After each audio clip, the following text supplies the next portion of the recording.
Bienvenidas, bienvenidos, bienvenides a este seminario virtual, Comunicación Estratégica y Gestión Pública desde un enfoque de igualdad y equidad de género. Este seminario tiene como objetivo generar la discusión sobre los desafíos de la comunicación en la gestión pública en el contexto actual, especialmente en los diversos campos de las políticas públicas asociadas a la igualdad y la equidad de género. Todo ello en el marco de un nuevo proceso de gestión gubernamental que, como sabemos, está resultando complejo, complicado y también incierto. Este seminario tiene 3 sesiones. La primera ocurrió la semana pasada. La primera sesión tuvo por título Desafíos de la comunicación pública en el contexto actual, diálogo e inclusión social. El- la segunda, la segunda mesa se realizará hoy, ¿no? Y habla del rol de la comunicación y los medios de comunicación en las políticas públicas a favor de las poblaciones vulnerables. Y la tercera sesión se realizará la próxima semana, el 18 de abril, cuyo tema es Rol de la comunicación en la prevención de la violencia de género contra la mujer desde los gobiernos locales y regionales. Bueno, en esta segunda mesa, que va a estar muy interesante, ¿no? Estábamos pensando que si afirmamos, ¿no?, que la democracia es importante porque con ella ejercemos nuestros derechos políticos, ¿no? Estamos hablando de informarnos, estamos hablando de opinar, de elegir a nuestros representantes, participar en los acuerdos, en las decisiones que atañen pues a todas y todos nosotros. Podríamos decir lo mismo si entendemos que con ella, con la democracia, también ejercemos otros derechos humanos que permiten atender las necesidades propias de una vida digna, ¿no? Estamos hablando de derecho, por ejemplo, a atender nuestra salud, a alimentarnos sanamente, a tener viviendas dignas, educación de calidad, buenas oportunidades laborales y una adultez feliz, porque no hay que olvidarnos que la felicidad también es un derecho humano. Y, es decir, la democracia debe ser importante porque permite la igualdad y el respeto en nuestra convivencia, pero también debe ser importante porque es útil. Y en la construcción de este sentido de utilidad que tiene la democracia, en esa conexión, digamos, entre la institucionalidad democrática y la vida cotidiana de las personas, en ese, digamos, anclaje cultural que requiere la democracia para ser valorada y defendida, en esa labor de mediación política, económica y cultural, en ese lugar se encuentran las políticas públicas.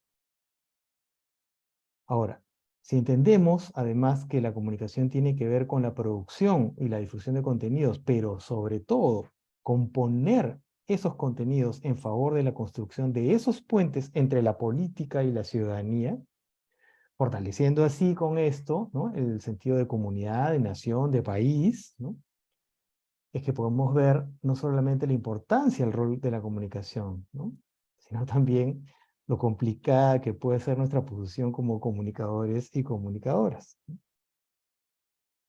Y es que en ese momento, y esto no es un fenómeno solamente peruano, ¿no?, sino es un fenómeno mundial, ¿no?, la representación política está en una seria crisis de legitimidad, ¿no?, arrastrando peligrosamente a la propia democracia, ¿no? Ese es el tema.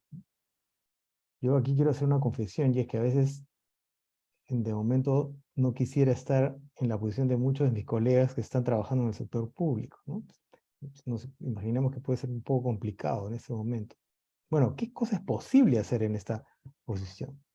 ¿Y qué es posible hacer si esas políticas públicas, en las cuales estamos comprometidos como comunicadores, atienden a poblaciones vulnerables?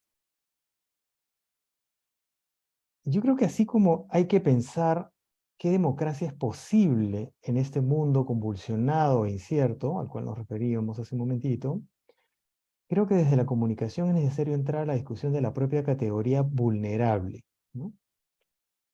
pues la enunciación de quién es y quién no es vulnerable tiene consecuencias directas en el ejercicio de derechos ciudadanos.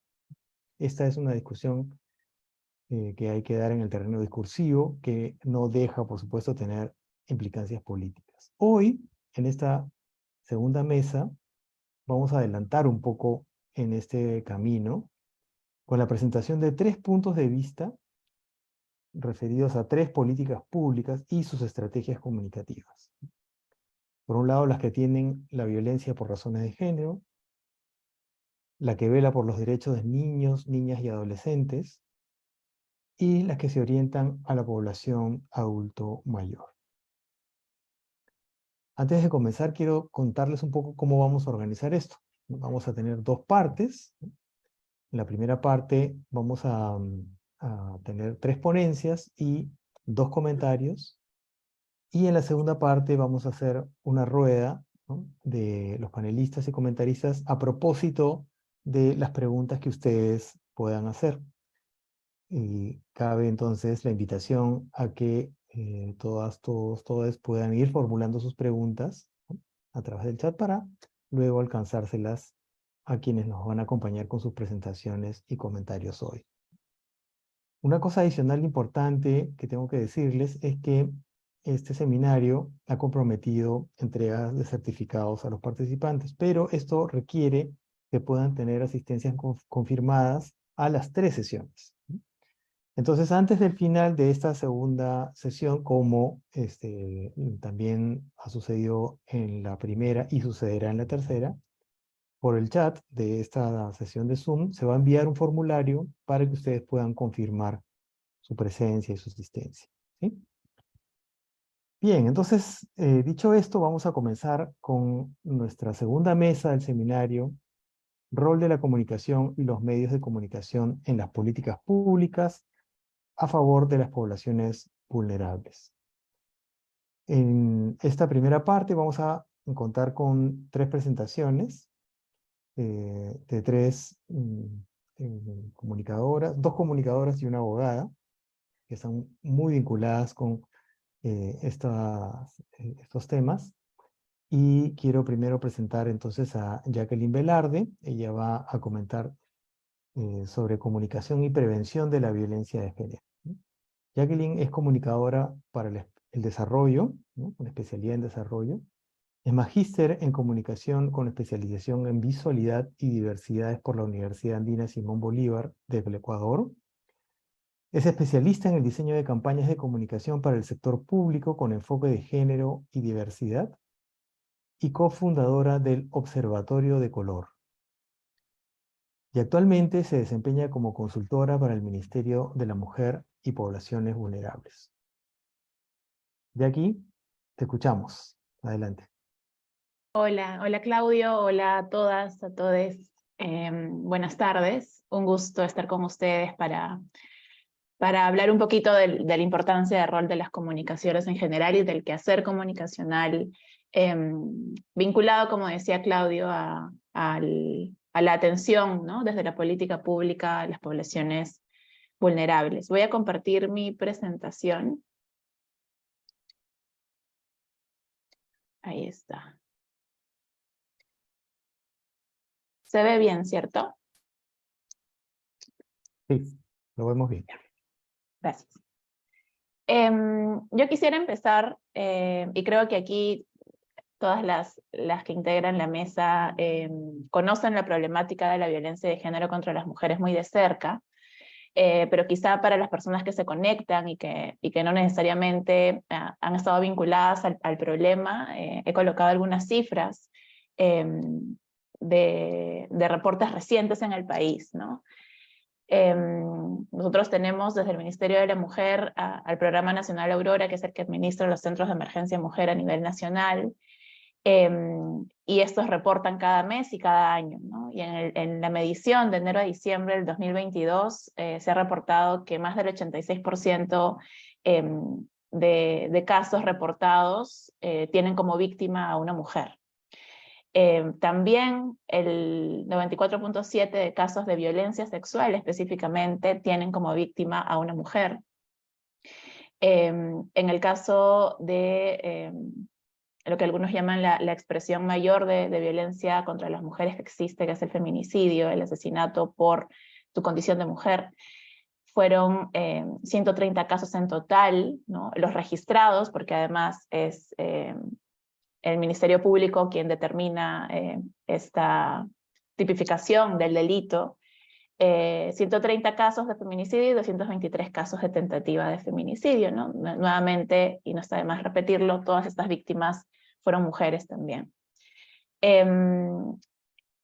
También es importante señalar que los casos que se miden y se reportan, por ejemplo, en los centros de emergencia mujer, vinculados a manifestaciones de violencia, están estrechamente relacionados con personas cercanas a las víctimas, ¿no?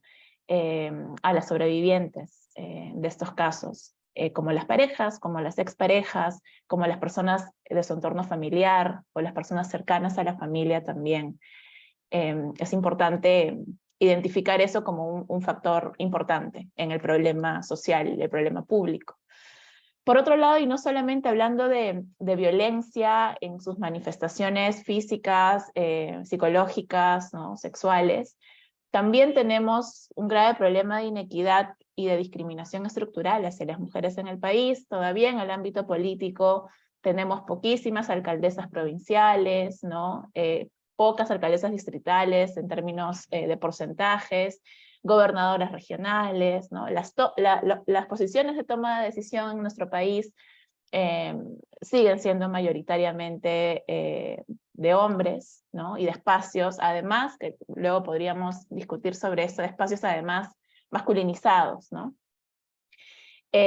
También sigue habiendo una brecha grande de inequidad respecto a los ingresos, ¿no? Económicos. Para el 2021 se estimó que el 32.5% de las mujeres de 14 años a más no tenían ingresos propios, ¿no? Siendo esta proporción 2.3 veces más que los hombres que sí los tienen en ese mismo rango etario.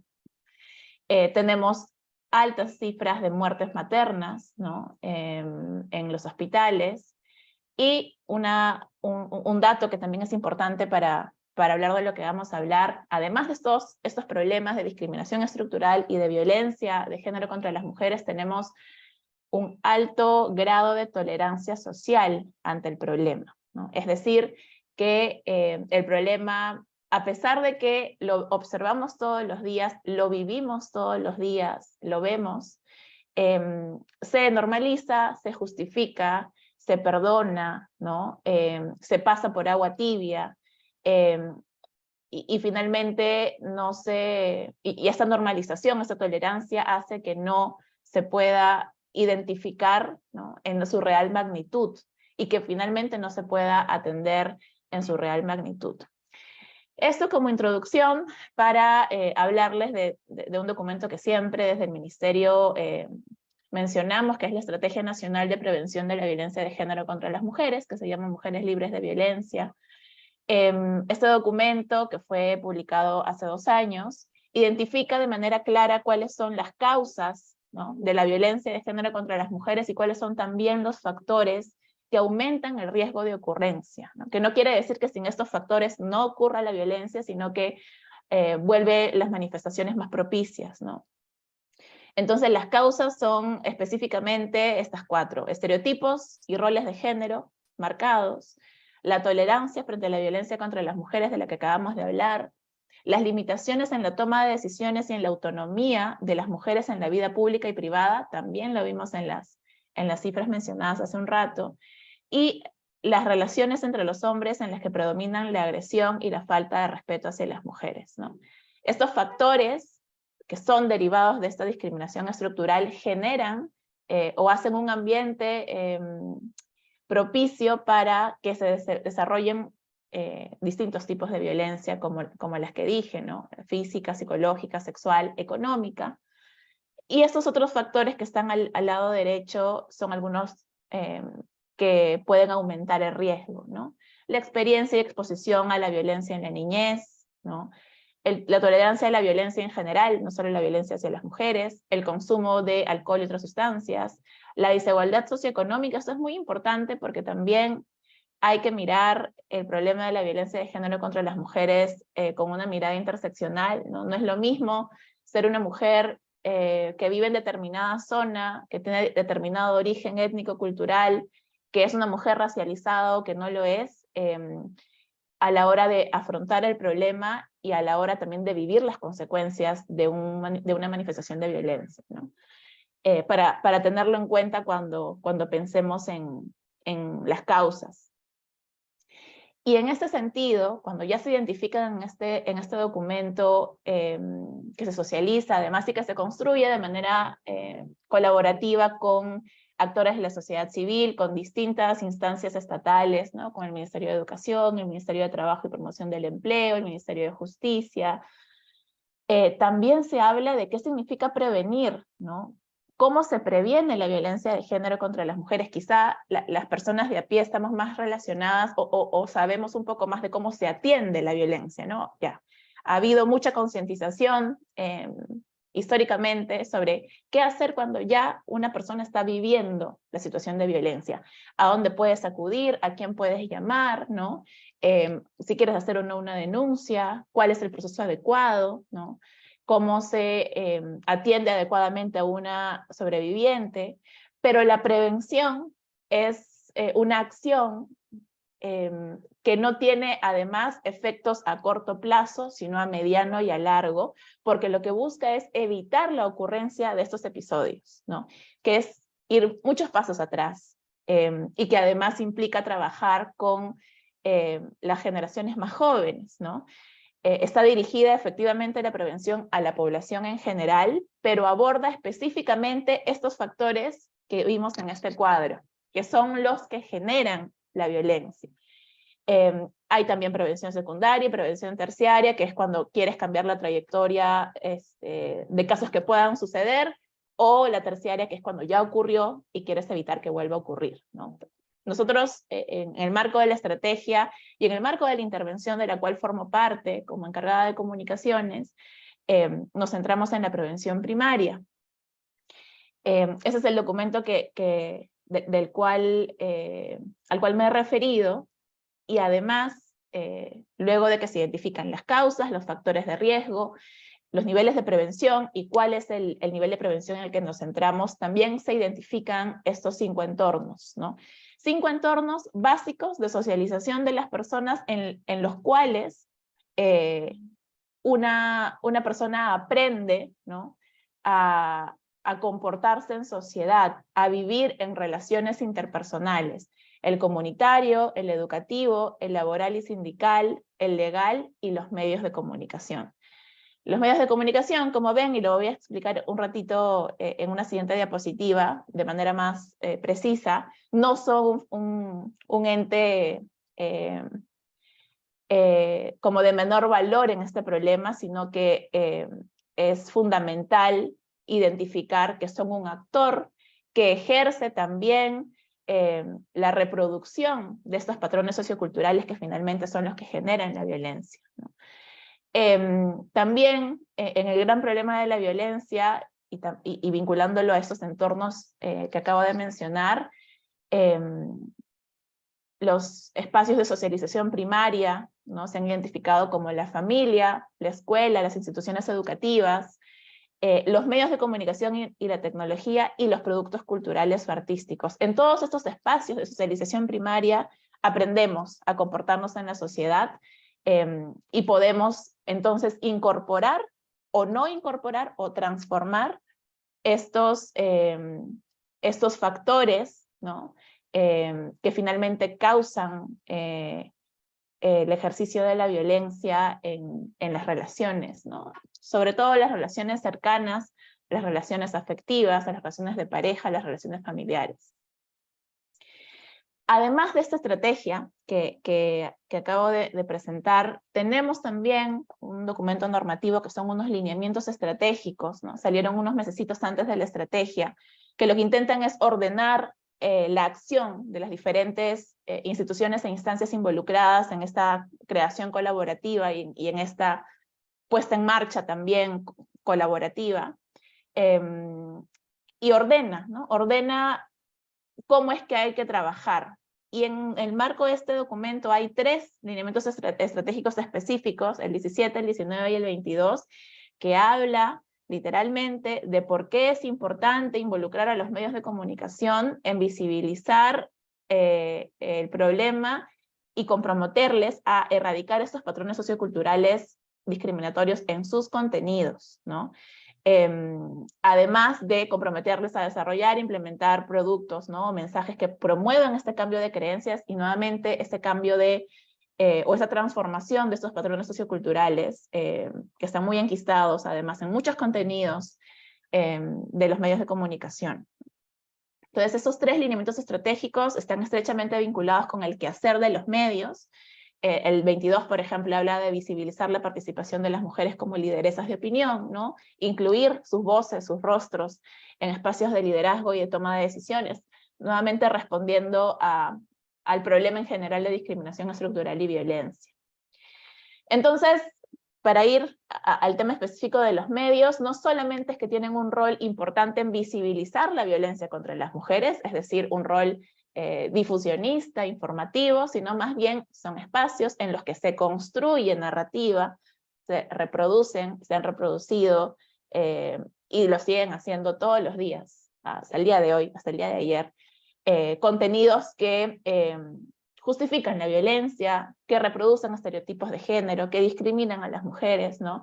Y que en consecuencia no permiten atender el problema ni hacer que la sociedad en su conjunto pueda reconocerlo como un problema necesario de atender, ¿no? Y sobre el cual se necesita además compromiso de todas las partes involucradas. He colocado aquí un par de ejemplos muy recientes de cosas que han sucedido en medios, tanto digitales, en la televisión, como un espacio de un canal de YouTube, que no son de más de 3 semanas, ¿no? A pesar de haber reflexionado ya sobre esto en muchos espacios, ¿no? De hecho, ahora que voy a ya virar hacia las pautas que tenemos desde el ministerio, de hecho nosotros sabemos y hemos estado muy, muy de cerca, de manera colaborativa con el MTC, que el año pasado en este evento, que además del cual formó parte Calandri con CorTV, se emitieron estas recomendaciones, ¿no? Se publicaron y se aprobaron estas 7 pautas específicas para tratar la información en los medios. Seguimos contando con estos ejemplos de malas prácticas, ¿no? De malas prácticas que además son respaldadas por la gente que toma decisiones, por la gente que elabora contenidos y finalmente por la audiencia.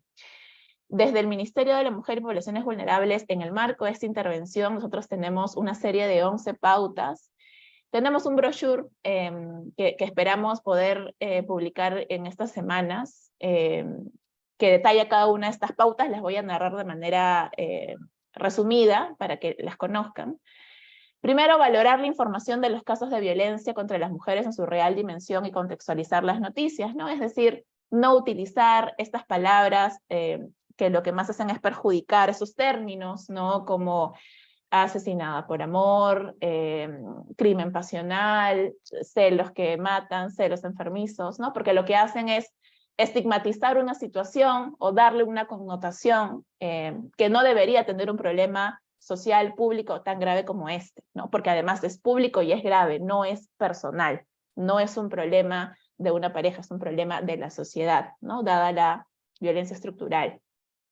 Solicitar siempre en la medida de lo posible las opiniones de expertas y expertos, ¿no? En los contenidos que se emiten. Respetar la dignidad de las sobrevivientes, su dolor y el de sus familiares. Esto es muy importante porque en muchas situaciones lo que hacen es más bien escarbar en el dolor de las personas cercanas o publicar la identidad de la sobreviviente, ¿no? Sin mayor reparo. Realizar seguimientos a los casos que difunden, ¿no? Difundir también, no solamente los casos de violencia, sino los casos en los que las personas han logrado salir de esas situaciones, como ejemplo positivo, ¿no? Ya voy a terminar un segundito.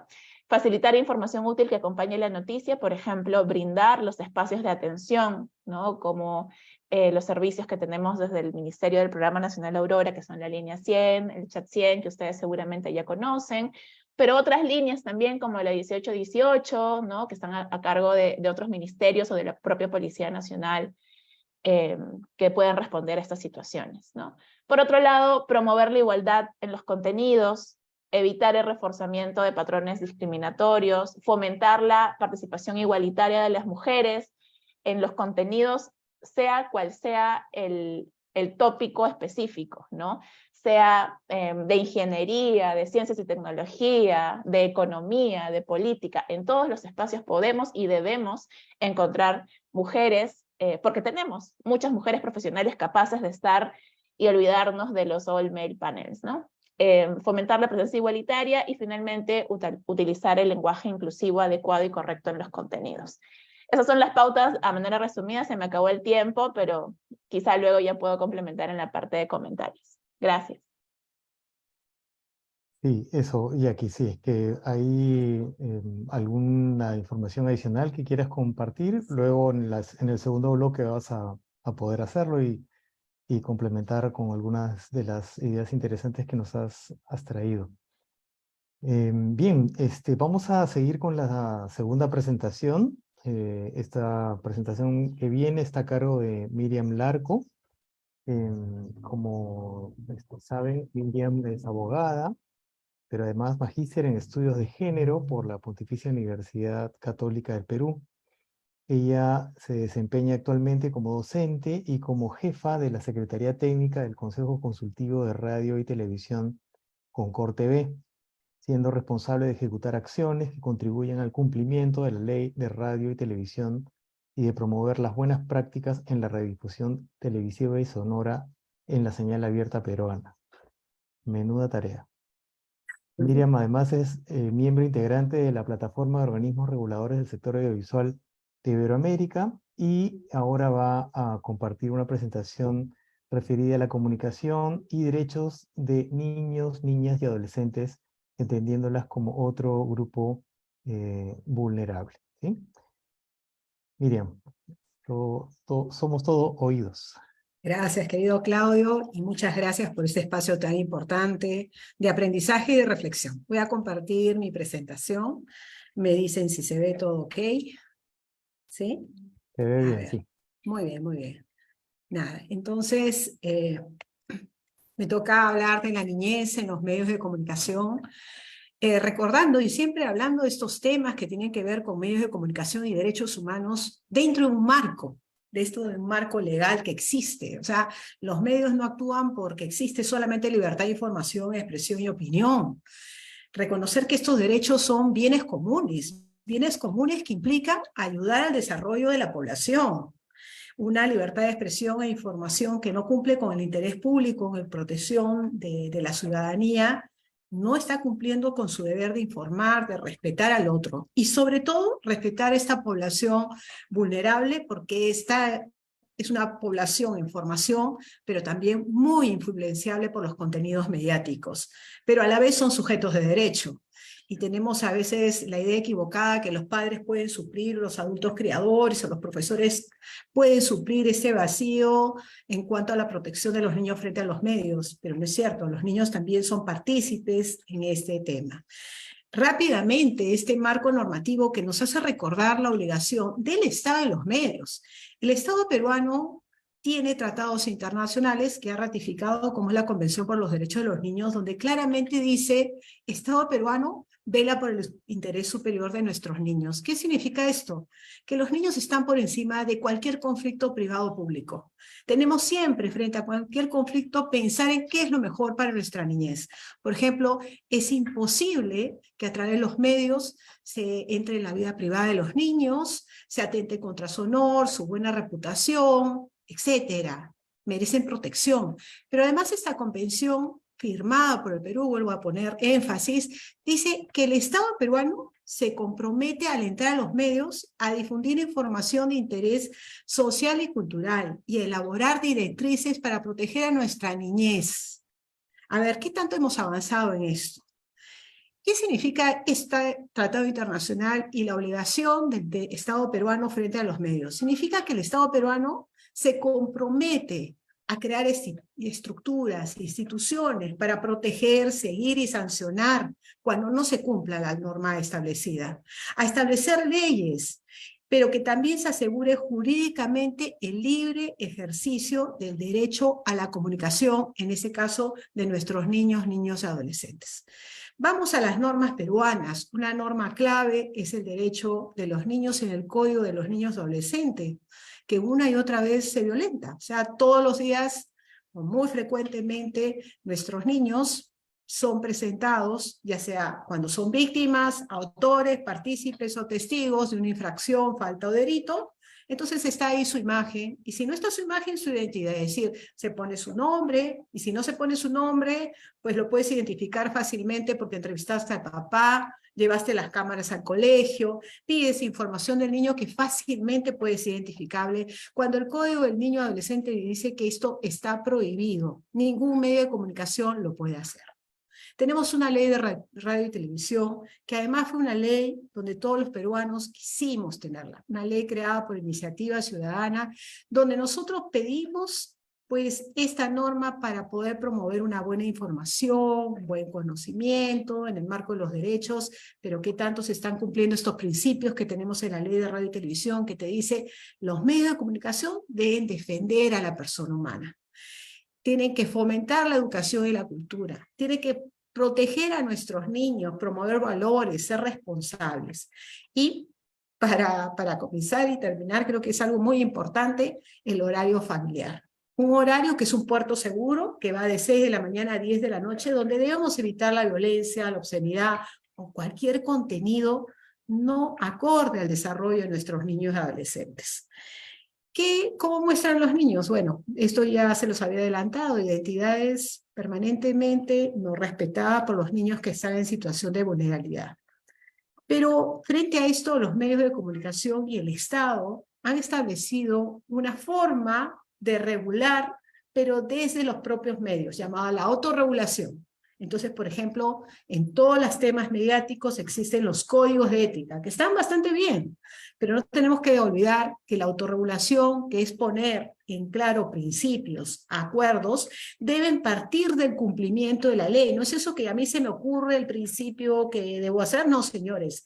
La ley, los convenios internacionales, el marco de derechos humanos debe estar incorporado en cada titular de medio, en cada publicista, en cada comunicador, como la guía para los padres de familia, ¿no?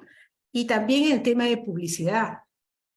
El tema de la niñez, es más, fue sacado de las normas de publicidad y con mucha batalla se incorporó en el Código de Protección de Defensa del Consumidor, porque una vez más Indecopi concebía al niño como una persona quien debía ser protegida por los adultos y no en su derecho como sujeto frente al consumo. Entonces, todo esto existe.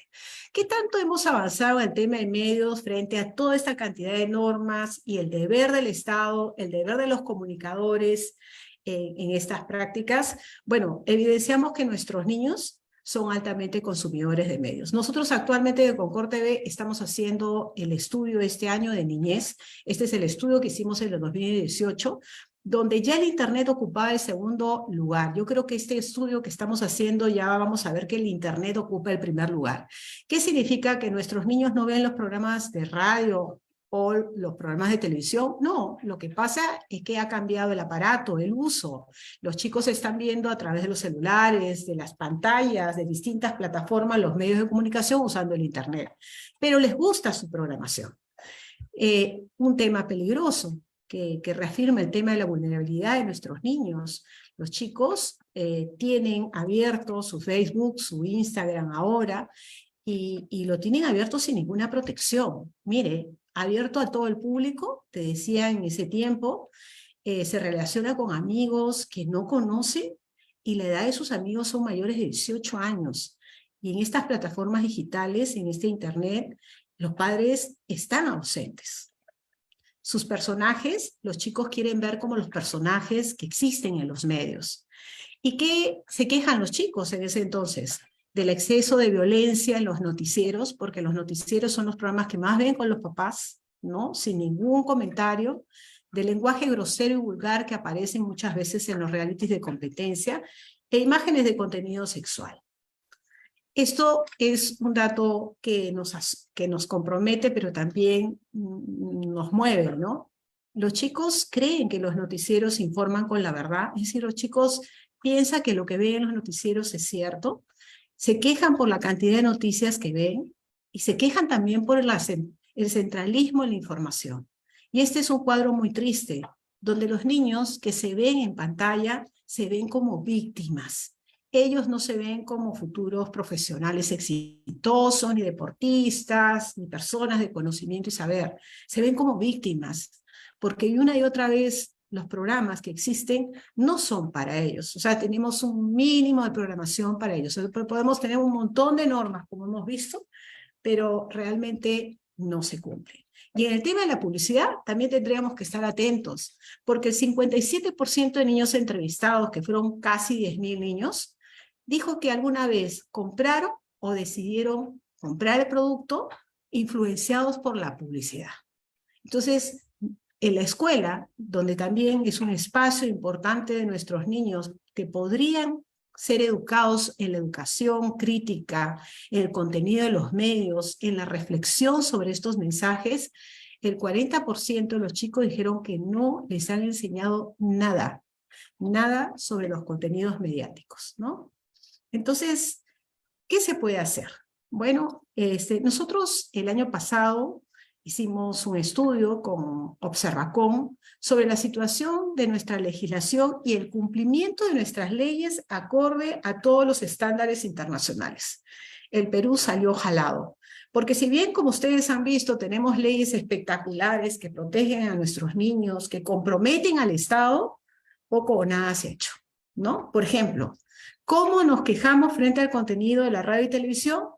Pues hay un mecanismo de queja que parte de la iniciativa ciudadana. Es decir, si yo no conozco cómo es que lo que pasa con la mayoría de los peruanos, que no suele quejarse y no conoce cómo hacerlo, pues ni el Estado lo hace, ¿no? Y esto es terrible, porque la ley te está diciendo que el Estado debe proteger. ¿Y quién debe proteger? Pues deberíamos tener, para comenzar, una Defensoría del Pueblo, o los fiscales de familia, o cualquier institución de protección de los derechos de los niños, o cualquier persona que podría presentar una queja ante el propio medio, y en 35 días deberían darte una solución, y si no te da una solución, es el Ministerio de Transportes y Comunicaciones el que debería sancionar, en este caso, a la radio y televisión.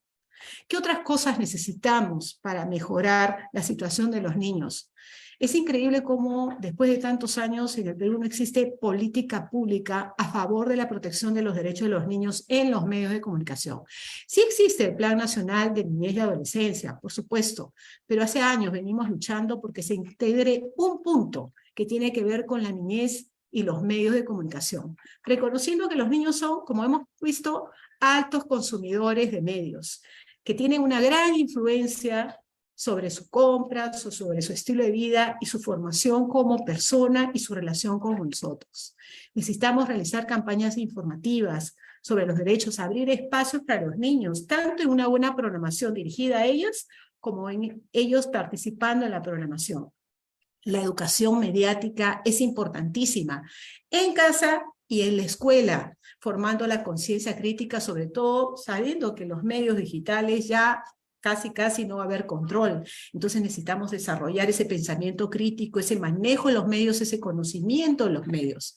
Capacitar a estudiantes de comunicación, a periodistas, y seguir desde la ciudadanía creando estos espacios, realizando este tipo de estudios, viendo que las leyes se cumplan acorde con las políticas públicas y acorde con los estándares internacionales. Y finalmente, el año pasado, el Ministerio de la Mujer y Poblaciones Vulnerables hizo una guía para el tratamiento adecuado de niños, niñas, adolescentes en los medios de comunicación, recogiendo todo lo que hemos dicho, ¿no? Esta es una guía muy interesante que poco se ha difundido, pero nosotros seguimos insistiendo en la necesidad de una política pública que garantice objetivos claros y cumplimiento de indicadores, sostenimiento en las acciones, y además cumplimiento de distintas instancias del Estado a favor de los derechos de los niños en los medios de comunicación. Bueno, muchas gracias por escucharme. Quedo atenta a las preguntas que puedan realizar. Muchas gracias, Miriam, por tu presentación. Creo que interpela un montón. Bueno, de eso ya vamos a comentar luego. Un montón de cosas por hacer, pero muchas cosas que se han hecho, ¿no? Y es importante tomarlo muy en cuenta, ¿no? Bien, vamos a seguir con nuestra tercera ponencia. Quiero aprovechar además para invitar a que puedan ir planteando sus preguntas, las cuales vamos a retomar en la segunda parte de esta sesión. La tercera intervención está a cargo de Marisol Castañeda, ¿no? Ella es comunicadora, magíster en Gerencia Social por la Pontificia Universidad Católica del Perú. Ella tiene más de 30 años de trayectoria especializada en comunicación y desarrollo, comunicación estratégica y la relación entre derechos a la comunicación desde los medios, género y ciudadanía. Ella fue la primera presidenta del Consejo Consultivo de Radio y Televisión del Perú y actualmente impulsa el Observatorio de Medios y se desempeña como presidenta y directora del programa de investigación en la Asociación de Comunicadores Sociales Calandria. Bienvenida, Mari. Adelante, por favor. Gracias, Claudio. Gracias por esta mesa. Creo que es importante colocar precisamente no solo los temas, sino a los actores que están ausentes en la agenda pública.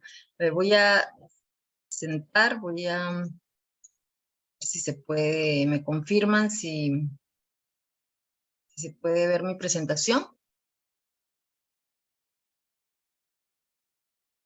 Sí, Mari, sí lo podemos ver. Sí, ya, perfecto. Voy a poner en, ¿cómo le llaman? Pantalla. Ya, perfecto.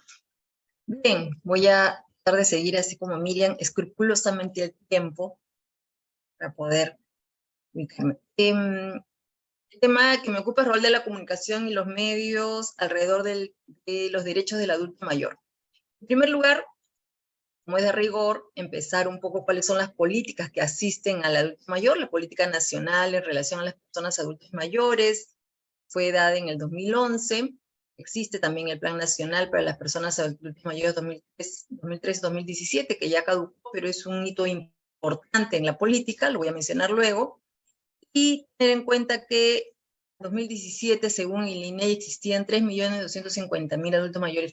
¿Qué problemáticas atiende esta política, ¿no? Temas más vinculados a salud, temas vinculados a educación, más vinculados a ingresos y pensiones, prácticas inadecuadas del uso del tiempo libre, bajos niveles de participación ciudadana, muy fuerte el tema de violencia y maltrato hacia personas adultos mayores, pero también y sobre todo, y algo que corresponde mucho a lo que es comunicación, es discriminación y estereotipos desde el entorno, ¿no?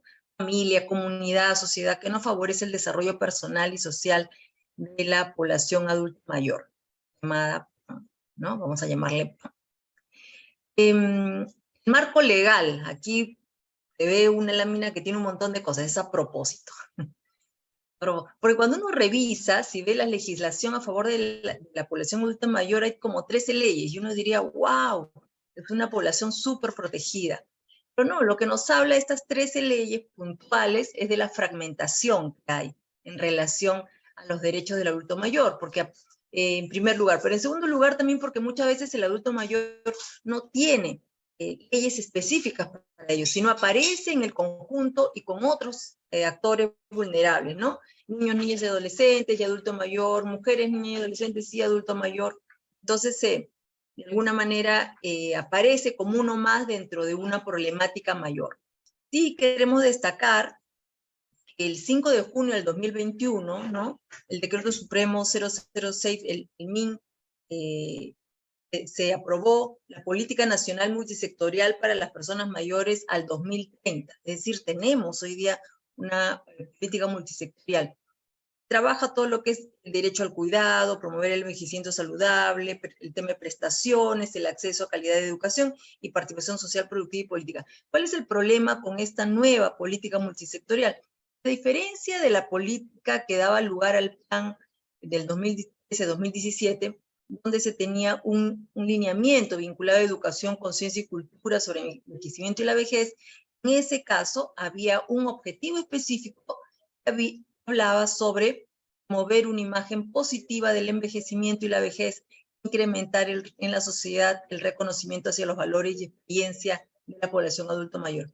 Esta política multisectorial no lo tiene. De hecho podemos ver, cuando uno se listan todas las funciones, el Ministerio de Transportes y Comunicaciones no aparece como responsable. Aparece MINSA, aparece el Ministerio de Educación, aparece hasta Produce, ¿no? Pero no aparece el Ministerio de Transportes y Comunicaciones. Entonces termina siendo un retroceso que todo este nivel vinculado a imagen, estereotipos, discriminación, digamos, desde los medios de comunicación y en general desde la comunicación no aparezca.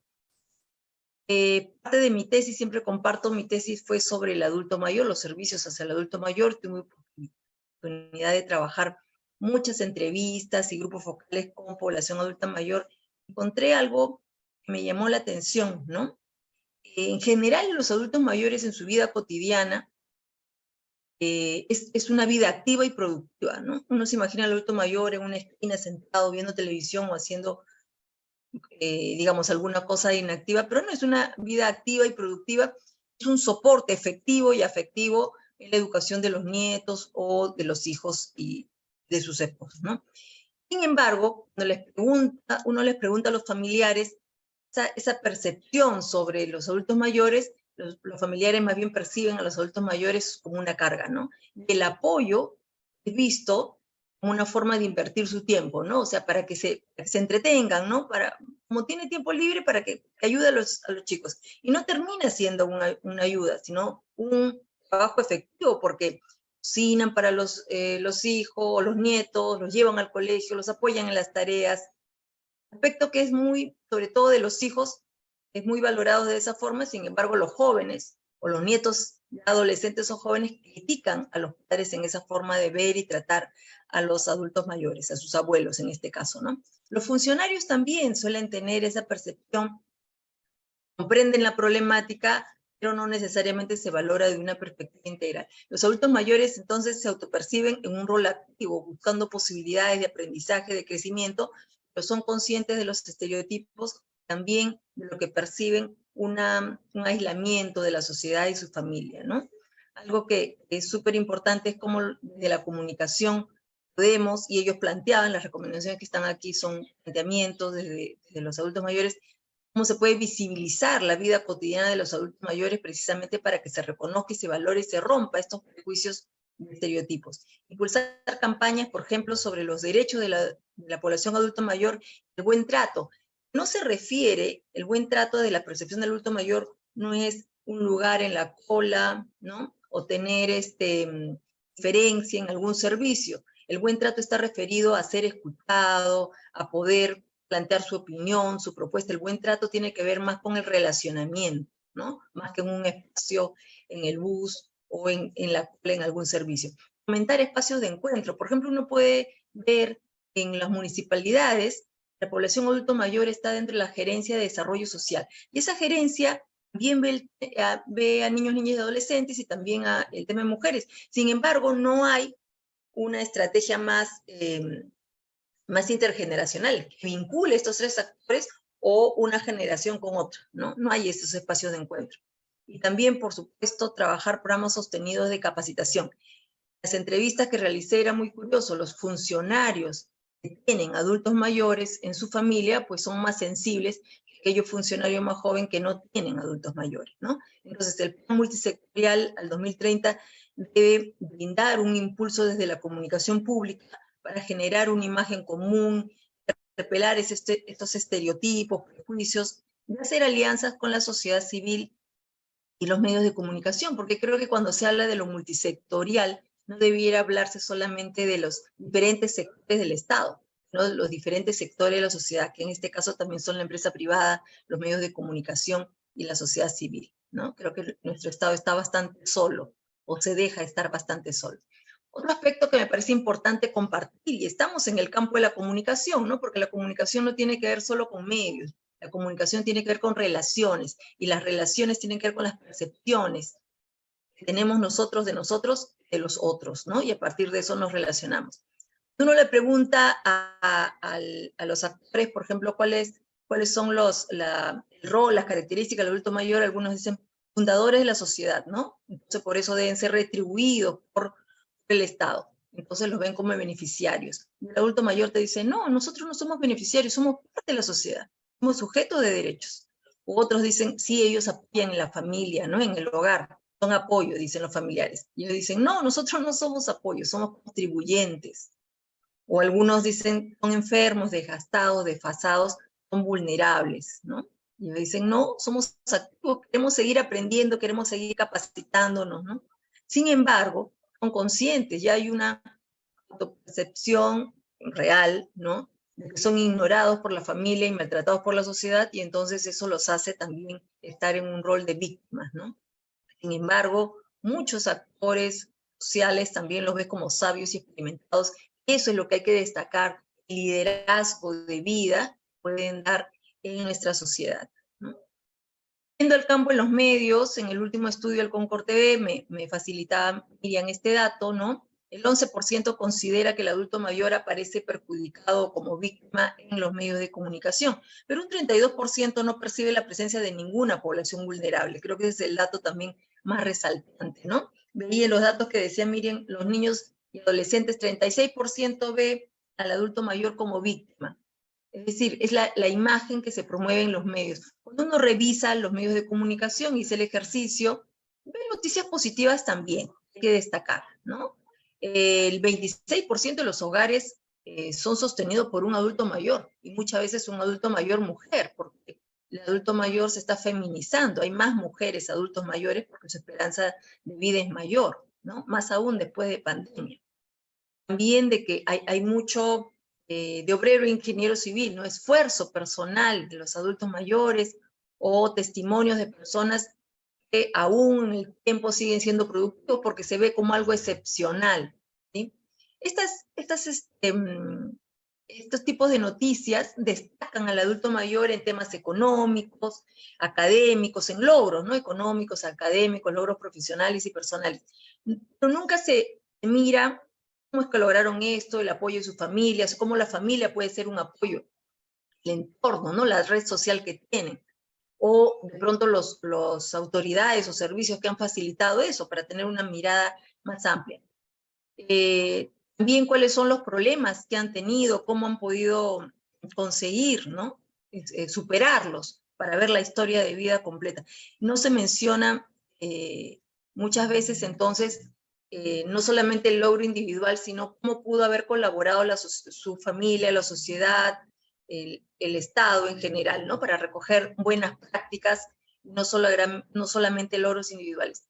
Sin embargo, lo que más aparecen son noticias de carácter negativo, ¿no? Los Olivos, pareja de adultos mayores son desalojados a golpes de su casa por sus hijas, ancianos ofrecen servicios de gafistería para sobrevivir en pandemia, anciana de 83 años denuncia que su hijo la quiere desalojar, pareja de ancianos olvidados, etc. ¿Qué problemas encontramos aquí? Muchas veces se les llama ancianos y no adultos mayores, ¿no? O los viejitos también. Cuando debería la forma, digamos, de llamar, debería ser adultos mayores. Suelen ser presentados en situaciones de abandono, de pobreza, necesidad económica, presentando una situación de vulnerabilidad. También se les presenta como víctimas de violencia física o de abuso, y muchas veces en esos casos, al igual que en el caso de violencia contra la mujer, no se desarrollan cuáles son los otros actores, ¿no? No hay pluralidad de fuentes, no hay especialistas, muchas veces se vulnera su identidad y su intimidad, ¿no? No se presentan canales de ayuda, en este caso con los servicios que el Estado presta a los adultos mayores, a las y los adultos mayores. No se menciona cuáles fueron los agresores, no se hace una investigación más amplia, ¿no? No hay pluralidad de opiniones. Las fotografías muchas veces se les presenta desprotegidos, solos, tristes, deprimidos, llorando. Precisamente luego hay canales o teléfonos que se ponen para que los ayuden, ¿no? Reforzando este rol. Y se analiza poco las causas y consecuencias. En general no se presenta la problemática de la población adulta mayor y aparecen pocos especialistas en este campo. De hecho, hay pocos especialistas en población adulta mayor, ¿no? Es un tema que se trata poco, más aún entonces en los medios, ¿no?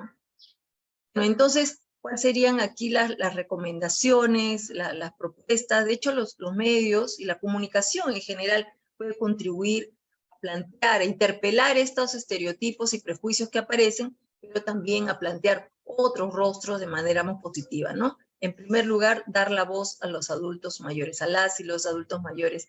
Las plataformas, los nuevos medios, como mencionaba Miriam, deben ser espacios donde se compartan sus opiniones, sus historias, puedan participar también activamente en entrevistas, reportajes, programas de opinión y compartir así sus perspectivas y experiencia de vida. Creo que lo más interesante en trabajar, en escuchar a los adultos mayores tiene que ver con el diálogo intergeneracional, ¿no? Promover la inclusión y la diversidad y diversos, no solamente quedarnos en los estereotipos, sino en diversos roles y actividades que demuestren esa vida activa y productiva que les mencionaba, sensibilizar sobre los derechos del adulto mayor, sobre la discriminación, el abuso en el sistema de salud, la seguridad económica, etcétera, para poder generar más comprensión de la problemática y la empatía.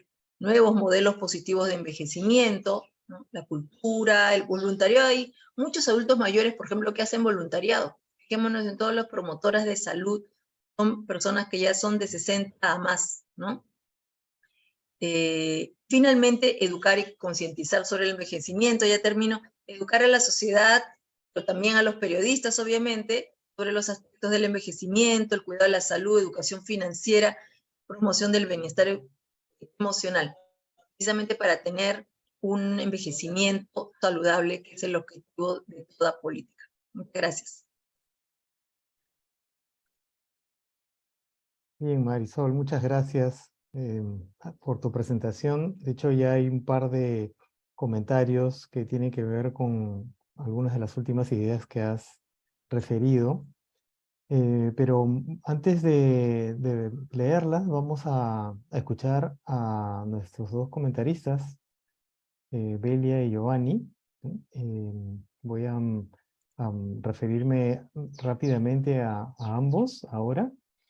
Belia Concha es nuestra primera comentarista. Ella es comunicadora social, tiene estudios de especialización en género y políticas públicas, en comunicación radial, en comunicación para el desarrollo, comunicación y género, y es experta en la elaboración de proyectos de comunicación y desarrollo. Belia ha sido directora de Radio Cutibalú en Piura durante 10 años y actualmente se desempeña como docente en la Universidad Privada Atenor Orrego en Piura.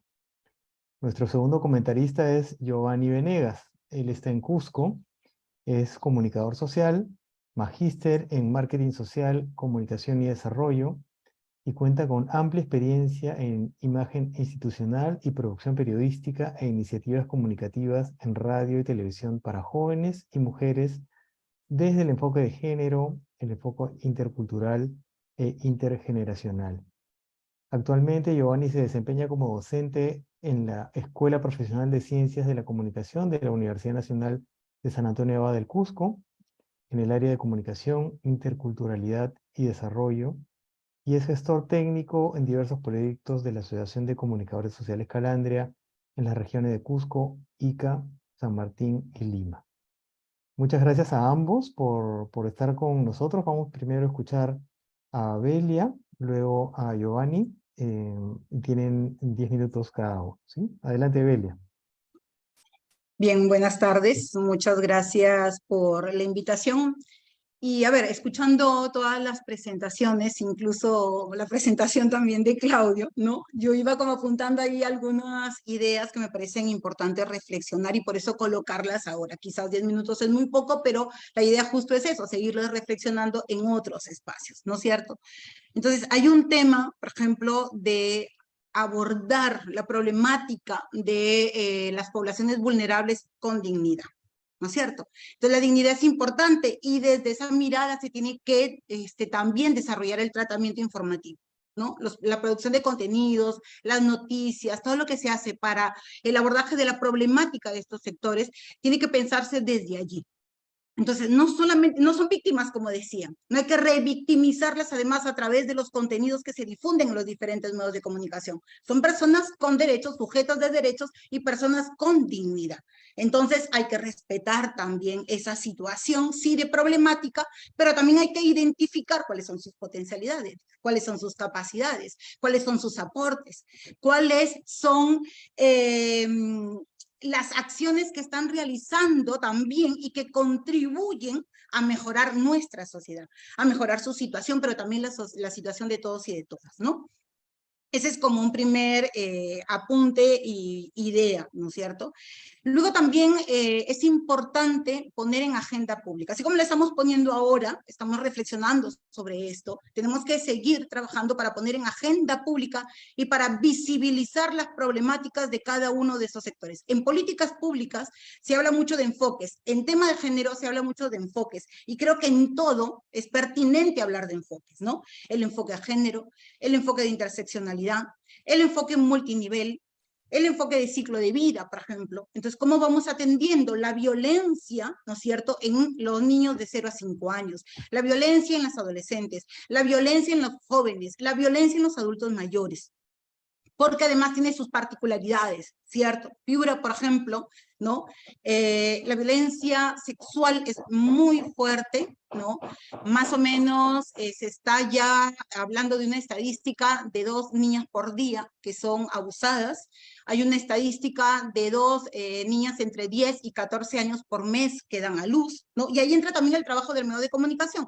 ¿Cómo visibilizo, cierto? Y cómo pongo en agenda la problemática, pero con fuentes, ¿cierto? Y con datos cruzados, ¿no? Entonces, la violencia, por ejemplo, en niños, niñas, la violencia en la zona rural, la violencia en la zona urbana, y ese es el enfoque de interseccionalidad que me parece que también es importante difundir el tratamiento y la redacción, ¿cierto? Y la producción del contenido en los diferentes medios, ya sea desde los diferentes programas, ya sea educativos o informativos, ¿no es cierto? Entonces, esa estadística cruzada, por ejemplo, Piura, ¿no?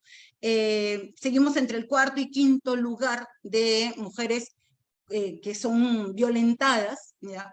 Pero, y también pasa el tema de embarazo en adolescentes. Pero si miramos y cruzamos esta data, por ejemplo, con presupuesto, vemos que a pesar que aumentaron los casos de violencia, disminuyó el presupuesto para Piura, para la atención de esta problemática, ¿no?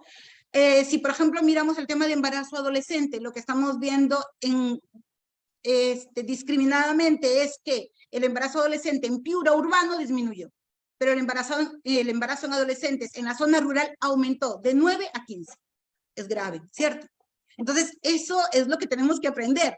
Tenemos que aprender los comunicadores y las comunicadoras de poder también analizar y reflexionar las estadísticas de esta manera y las problemáticas de esta manera, ¿no es cierto? Entonces, visibilizamos al grupo con dignidad, al grupo vulnerable, visibilizamos su problemática desde estos enfoques para evitar la normalización y la atención. Yo escuché alguna vez un funcionario del Ministerio de Economía que decía que aquello que no está en la agenda pública, ¿no? Entonces no es tomado en cuenta y no forma parte de la agenda política, ¿no? Y estoy tratando de relacionar la comunicación con la política porque también ese es el objetivo. Entonces, ¿cómo desde la comunicación, cómo desde los medios de comunicación, cómo desde los comunicadores sociales para el desarrollo, cómo desde los periodistas, ¿no? Abordamos y también no solamente informamos, no solamente entretenemos, que a veces se piensa que esas son las 2 únicas funciones de los medios de comunicación,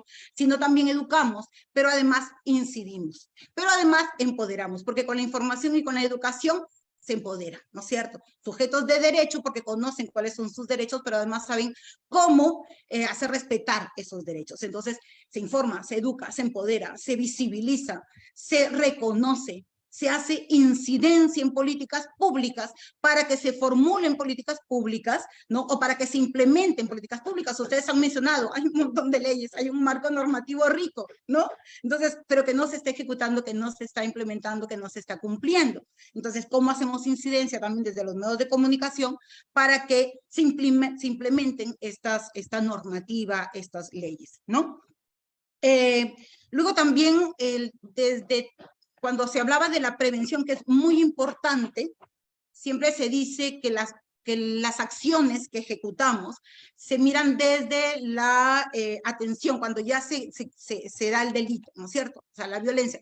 Tenemos que mirarlo desde la prevención, y lo decía muy bien Jacqueline, eso es importante, pero también es un proceso, ¿cierto? Son varias etapas: la prevención, la atención, la sanción y la restitución de derechos, ¿ya? Porque la violencia vulnera derechos, no solamente el derecho a la integridad física, sino el derecho a cumplir tus metas, ¿cierto?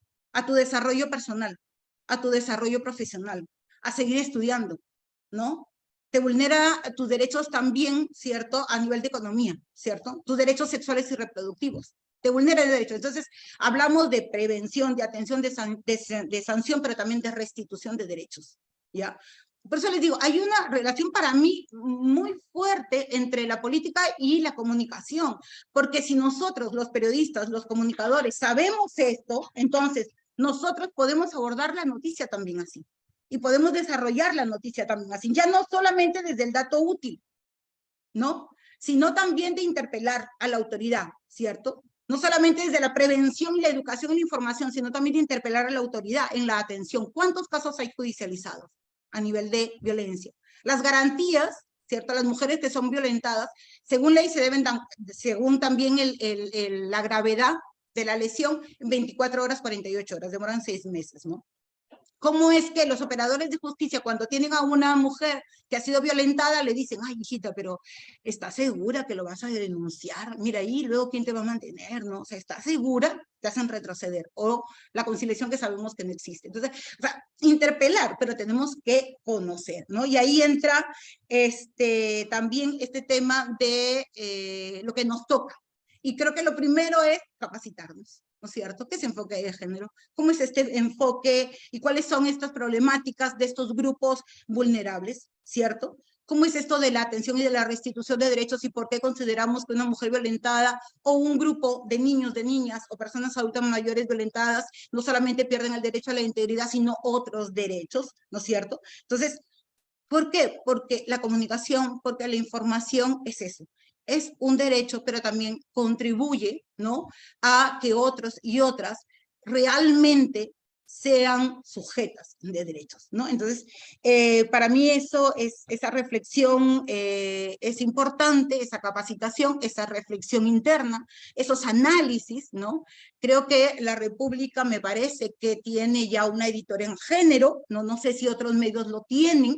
Podríamos también tener eso, ¿no? Capacitación, reflexión interna, un observatorio interno también, ¿no? ¿Qué contenidos estamos difundiendo y cómo estamos atentando contra los derechos de las personas, y como la integridad y su dignidad, entonces, y cómo lo deberíamos de hacer, ¿no? Entonces son políticas internas, manual, cómo abordar un caso, ¿no? Entonces, políticas que debe tener todo medio de comunicación, ¿no? Entonces, quiero terminar, porque ya se me va a acabar el tiempo, adelantando a una respuesta. Es mi opinión y es mi postura, ¿no? Entonces, ¿qué hacer con los medios de comunicación? Porque hay normas, porque hay leyes, porque de repente no les interesa, porque más importante es el rating.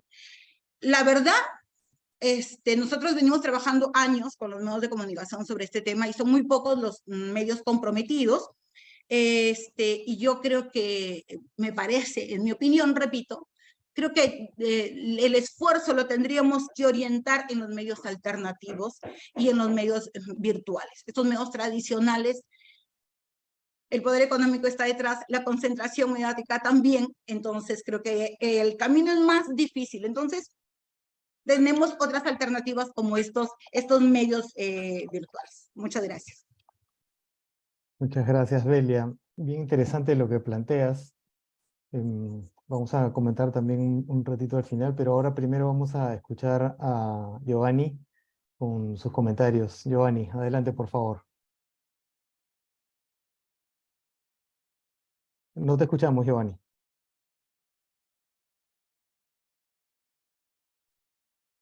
Ahora sí. Ahora sí. Bien, muchas gracias. Buenas noches con todos y todas. Gracias por la invitación a la Asociación Calandria, a Concord TV y a los organizadores de esta segunda mesa.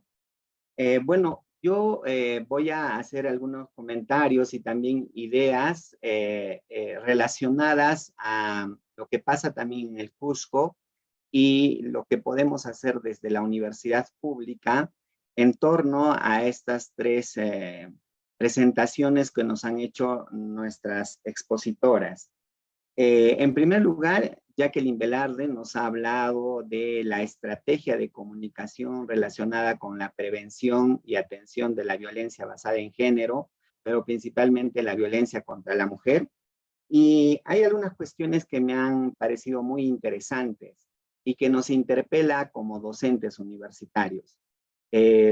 Pareciera que los aspectos que, digamos, de alguna manera ahondan o causan o agudizan la problemática de violencia contra la mujer, que son, por ejemplo, los estereotipos y roles de género, las limitaciones que tienen las mujeres para desarrollarse en la sociedad, o el hecho, digamos, de tener una alta tolerancia a la violencia, y finalmente esas relaciones construidas en el machismo en el que los hombres, en la mayoría de los casos, se regocijan, son cuestiones tan normalizadas que forman parte de nuestra cotidianidad y que poco o nada se podría hacer desde la cátedra universitaria. Y entonces, en ese sentido, pienso que sí, la universidad pública debe, digamos, revisar los enfoques de formación profesional, los contenidos curriculares y los planes de estudio para trabajar en estos temas y también aportar a la prevención de la violencia. Lamentablemente hemos acabado el mes de marzo en la región Cusco con un feminicidio en la provincia de Canchis que nos ha remecido a todos los cusqueños justamente en el mes de la mujer. Yo pienso que estas noticias no deben verse de manera aislada, sino más bien de forma, digamos, complementaria, pero como una problemática generalizada en el país y en muchas partes del mundo. Y entonces, en ese sentido, también me ha parecido muy interesante lo que ha planteado Jacqueline en relación a analizar lo que Martín Barbero señala, las instituciones enculturizadoras comunicativas, que son básicamente las redes sociales, los medios de comunicación de masas, y las instituciones enculturizadoras no comunicativas, como por ejemplo es la familia, la escuela, los centros de trabajo, los espacios públicos como las calles, los mercados. Entonces, me parece muy importante que en una estrategia de comunicación se aborde y se considere todos estos espacios para tener una mirada en conjunto de la problemática y hacerle frente también desde lo comunicativo estratégico. Eso podría, digamos, tener en valor y considerarlo de manera muy relevante en esa primera participación. En relación a la segunda exposición que nos ha compartido Miriam Larco, me ha parecido muy importante el término bien común. Y es que los medios de comunicación de masas, eso debemos repetirlo siempre, son un bien común que nos pertenece a todos los peruanos y que lamentablemente muchas veces no lo percibimos así, porque confundimos libertad de prensa, libertad de expresión y libertad de empresa. Y entonces, en ese sentido, hay una ausencia de la participación ciudadana en los contenidos, por ejemplo, que nos ofrecen, que nos ofertan los medios de comunicación de masas y ahora también las redes sociales. Entonces, esa ley de radio y televisión que actualmente existe en el país, que si bien es cierto, es un aporte significativo de la propia sociedad civil, que solamente se basa en la autorregulación, también podríamos decir que es un paso muy tímido y más bien nosotros estaríamos por la corregulación. Es decir, que tanto el Estado como la sociedad civil y la ciudadanía coparticipen en la regulación de los contenidos, de las formas en que nos ofertan lo periodístico, lo entretenido, lo espectacular, lo familiar, los medios de comunicación, tanto a nivel nacional como a nivel regional y local. Hace poco estuvimos reunidos en la Municipalidad Provincial del Cusco justamente con la Gerencia de Desarrollo Humano y Social de la provincia de Cusco, y también de alguna manera el gerente planteó esto, ¿no? Es decir, tener una ordenanza municipal que de alguna u otra manera pueda establecer algunos parámetros de regulación de lo que nos ofrecen los medios de comunicación regional y local en el Cusco, sobre todo vinculado al consumo que tienen los niños, niñas y adolescentes. Entonces, por ahí creo que podríamos darle una vuelta a la autorregulación y no caer en una, vamos a decir, discusión banal de, digamos, solamente pensar en cuándo estamos afectando a la libertad de prensa, a la libertad de expresión o a la libertad de empresa, sino más bien pensar en ese bien común del cual ha hecho referencia Miriam, y pensar que todos los peruanos tenemos derecho a un contenido mediático de calidad y sobre todo para la mejora de nuestra calidad de vida. Y en tercer lugar, Marisol nos ha compartido la problemática de una población vulnerable como son los adultos mayores, que tiene dos características principales. En primer lugar, hay una imagen negativa de los adultos mayores, y en segundo lugar, hay una invisibilidad en los medios de comunicación de masas. Es decir, así como no se ven, por ejemplo, en el caso de la región Cusco, a los nativos amazónicos, a los ashanincas, a los quechua hablantes, mucho menos a los niños y adolescentes, y mucho aún menos a los adultos mayores. Entonces, creo que nuestra sociedad adultocéntrica y machista se refleja constantemente en los medios de comunicación de masas, y no se visibilizan a las otras poblaciones, entre paréntesis, vulnerables, que habitan en un territorio. Y hace unos meses atrás tuvimos una capacitación con la anterior gestión del gobierno regional del Cusco, en la que participaron 40 comunicadores sociales que formaban parte de los equipos de relaciones públicas de las diferentes gerencias y direcciones regionales. Y entonces el tema que nos convocaba era la discriminación étnica y racial. Y observamos en los microcontenidos que distribuía el gobierno regional del Cusco a través de sus plataformas virtuales, básicamente flyers, afiches y algunas infografías relacionadas a las diferentes actividades de la gestión de turno y también a las fechas cívico-patrióticas que durante el año se celebran. Observábamos justamente esa ausencia de esos enfoques en los contenidos de estos microcontenidos de las plataformas virtuales, ¿no? Por ejemplo, el Día Internacional de la Mujer, que es el 8 de marzo, estaba vinculado con un afiche que había elaborado el gobierno regional, en el que solamente se colocaba el rostro de una mujer andina. Y en ese sentido, entonces, se invisibilizaba a la mujer urbana, a la mujer amazónica, a la mujer adulta mayor, a la mujer niña, a la mujer adolescente. Entonces, imagínense, una institución como el gobierno regional del Cusco, que es además la principal institución del territorio, ya tiene de por medio ese sesgo. Lo mismo pasaba, por ejemplo, cuando en el Día de las Lenguas Maternas, en el mes de abril, solamente se colocaba a los quechua hablantes. Y nosotros en el caso del Cusco tenemos alrededor de más o menos 7 lenguas, ¿no?, originarias, como son el huachipaire, el quiné, el catinte, el mashiguenga, el quechua y el castellano. Entonces, esas cuestiones son las que se reflejan también desde el propio actuar de los comunicadores sociales. Claudio, para terminar mi participación, quisiera plantear 4 cuestiones que de forma transversal podríamos, digamos, relacionar con estas 3 exposiciones. Una primera, en relación a lo comunicativo, creo que no debemos perder de vista el rol estratégico de la comunicación, ¿no? En relación a los medios de comunicación de masas, la tarea formativa y educadora.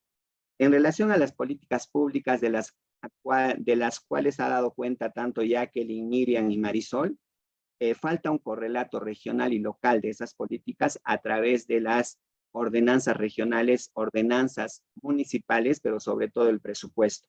Y finalmente, en relación a las poblaciones vulnerables, estos enfoques que nos hagan ver a todas las poblaciones en igualdad de condiciones, que debería ser lo multinivel, el ciclo de vida y lo interseccional. Muchas gracias. Muchas gracias, Giovanni, por tu intervención. Siempre tan riguroso, ¿no? Metódico, ¿no? Punto por punto, muy ordenado, Giovanni. Muchas gracias por eso. Bueno, vamos a abrir comentarios muy rapiditos, digamos entre 3 y 5 minutos para cada una. Quiero leerles dos intervenciones, o dos personas que han hecho intervenciones en el chat, para que puedan sumarlo en su comentario final, ¿no? Diana García, a quien le agradecemos sus intervenciones, dice, en vista que pese a tener normas de protección, los medios de comunicación no cumplen. ¿Cómo lograr el cambio desde los editores y directores de los medios? Lo digo pues por años ejercí el periodismo y como reportera me capacité. Sin embargo, cuando las noticias pasaban a manos de editores o directores eran cambiadas por un lado morboso. Hoy realizo una maestría en gerencia social y refuerzo la idea de incidir en campañas desde la formación de periodistas en las universidades. Modificar las currículas con enfoque de género y protección a los menores. Una segunda intervención de Diana García dice cómo regular el contenido de las series de señal abierta con alcance nacional, donde se normaliza la violencia contra los integrantes de la familia a través de apodos o situaciones vistas como jocosas. Y una tercera intervención de Diana, comentando la intervención de Marisol, dice, los adultos mayores son constantemente vulnerados y violentados. Urge incluir un espacio donde los contenidos para nuestros adultos mayores sea de interés, de ayuda y mejora de su salud. Recuerdo que una vez vi a un grupo bailando y haciendo ejercicio, cuya actividad no era difundida por los medios, por no ser de interés por la persona que decide qué cosa va o qué no va en la parrilla de noticias. Es lamentable, pero pasa y es grave. Gracias Diana, por tu participación. También está la intervención de Eva Luz Dávalos, que pregunta, ¿cómo fortalecer el análisis crítico del contenido de la información cuando esta viene sesgada, sin investigación y que es bombardeada diariamente? Y bueno, Vladimir Zaragoza aparece también comentando o valorando las exposiciones interesantes. Gracias a los tres por sus comentarios, sus preguntas, y vamos a hacer una rueda rápida. Comenzamos por Marisol, me ha pedido tener la primera intervención, luego vamos con Jacqueline, y luego Miriam, Belia y Giovanni, ¿sí? Adelante, Marisol. Bien, gracias, Claudio. Sí, algunos comentarios puntuales. Creo que es importante cómo generamos los cambios, ¿no? Creo que desde Calandria siempre decimos los cambios en los medios deben ser de dos lados, desde la oferta y desde la demanda. Desde la oferta, cómo capacitamos a los periodistas, a los editores, a los actores en los medios de comunicación, porque cuando hablamos de los medios estamos hablando de equipos, ¿no? Equipos de personas que cumplen diversos roles y que obviamente requieren, más allá de los periodistas, diversos tipos de sensibilización e información. Entonces aquí tenemos una primera ruta. Y desde la demanda, obviamente desde la demanda ciudadana, ¿no? ¿Cómo hacemos para que esa queja se vuelva en la corregulación que mencionaba Giovanni? Entonces, en esta línea los invito a poder visitar lo que estamos promocionando, el Observatorio de Medios. El Observatorio de Medios es una iniciativa del Concord TV y Calandria. Lanzó su página web, les pongo ahí el link, ¿no? Para que puedan acceder y puedan encontrar los diversos temas de agenda, de reflexión y mecanismos para que pueda encontrar más información sobre los temas que estamos tratando. Pero en esta línea, yo diría, decía bien Giovanni, los tres actores que hemos tocado están presentes, o sea, están en diversos puntos, ¿no? En la agenda pública. Porque no es lo mismo, o sea, el tema de violencia basada en género está presente en la agenda pública. Está presente en la agenda mediática, pero no está como quisiéramos. Está presente, pero el tratamiento no es el adecuado. No es lo mismo en el caso de niños, niñas y adolescentes y adultos mayores, que no está, ¿no? O cuando está, en el caso de adultos mayores, está estereotipado y prejuiciado, y en el caso de niños y adolescentes está vulnerados sus derechos, ¿no? En diversas formas. Por tanto, diversas formas de invisibilidad requieren diversas estrategias de comunicación para que no solamente exista la problemática, se visibilicen sus voces, sino de que se les dé un lugar de manera adecuada. Creo que hay que buscar ahí diferencias. Y lo último que una de las participantes preguntaba sobre cómo educar a la ciudadanía para que tenga un análisis crítico. Porque es cierto, hay una relación entre el conocimiento de la problemática y el análisis crítico desde el consumo en medios. Nosotros nos pasa cuando hacemos campañas de comunicación vinculadas sobre el rol de los medios en prevención de la violencia contra la mujer. Si las personas no tienen una mirada crítica más integral de la problemática de la violencia contra la mujer, se conforma que los medios de comunicación simplemente difundan la problemática, ¿no? Si la difunden bien o mal, no importa. El tema es que la difundan. Pero si tienen una comprensión más amplia de la problemática, que no pasa solamente por la violencia física, y una comprensión de la violencia psicológica, las diferentes formas de manifestación, la violencia simbólica, el rol que pueden tener los medios ahí, el tema de los estereotipos, roles, entonces ahí van ampliando su conocimiento y sensibilidad, y entonces van teniendo una mirada más crítica de los medios. Ambas cosas están vinculadas, entonces necesitamos trabajar sensibilización sobre la problemática del rol de los medios de manera articulada. Igual con los periodistas, ¿no? No es que el tema vaya por un lado y el rol de los medios o los formatos mediáticos por otros. Tenemos que trabajar sesiones que los vinculen directamente ambos, ¿no?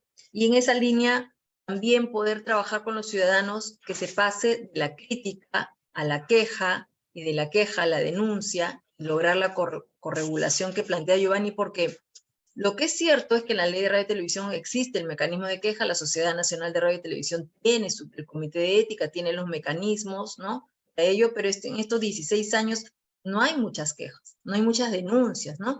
Las denuncias que llegan son más de reputación, el honor, ¿no? Son más individuales, que quejas sobre el contenido de los noticieros, el tratamiento vinculado a niños, niñas y adolescentes, o los temas, o violencia basada en género. No llega las vulneraciones que nosotros estamos identificando, ¿no? Necesitamos que haya una demanda social para que también en el campo mediático las instituciones que estamos luchando ya hace muchos años con mejorar el rol de los medios y su vinculación con las políticas públicas que discutimos, tengan y respeten esas pautas que ya muchas veces están en las leyes, ¿no? Muchas gracias. Bien, gracias Marisol por tus comentarios. Vamos ahora con los comentarios de Jacqueline, igual entre 3 y 5 minutos. Adelante, Jackie. Gracias. También quiero decir una cosa muy puntual vinculada un poco a lo que ha mencionado Belia y también a lo que ha mencionado Giovanni. Por un lado, sí, tenemos, y de hecho en el 2020, a causa de uno de los casos más sonados de acoso en el ámbito digital a una periodista que fue Yanira Dávila en su momento, es que el diario La República decide, ¿no?, nombrar una editora de género, que es Lucía Solís, a quien conocemos y con quien hemos trabajado también muy de cerca. No todos los diarios hicieron lo propio, pero se crean a partir de un caso de violencia y de acoso desde un medio de comunicación hacia una mujer, ¿no? Y es bien fuerte, ¿no?, o grave hablar de esto por la disparidad de poder que hay entre una periodista, una mujer periodista, sabiendo además lo que implica ser una mujer en un espacio, nuevamente, mayoritariamente masculino, ¿no?, y con prácticas que ya conocemos, y un medio de comunicación a través de sus plataformas que generan contenido, que ponen fotos, que ponen textos que luego afectan directamente la vida y la integridad de las personas. Entonces, yo creo que tener editoras de género en los medios es un paso importante, pero no diré que es la solución, ¿no? Porque finalmente es como abordar, como cuando tienes solamente algún curso o algún espacio de género dentro de toda tu estructura y dentro de todo tu manejo. El enfoque de género tiene que ser algo transversal, porque finalmente las mujeres componemos así la sociedad y el problema nos atraviesa como sociedad de esa manera, no solamente de una cara o en un ámbito, sino de cómo nos concebimos como organizaciones, como instituciones, ¿no? Y por otro lado, coincido en lo que mencionaba Belia al final de su participación, porque si bien es cierto, los medios tradicionales tienen muchísimo, muchísimo alcance, muchísimo impacto, ¿no? En espacios, en regiones, también es cierto que los medios alternativos están creciendo cada vez más y están generando cada vez más contenido, no sé si llamarlo de alguna manera contestatario o contrahegemónico, ¿no?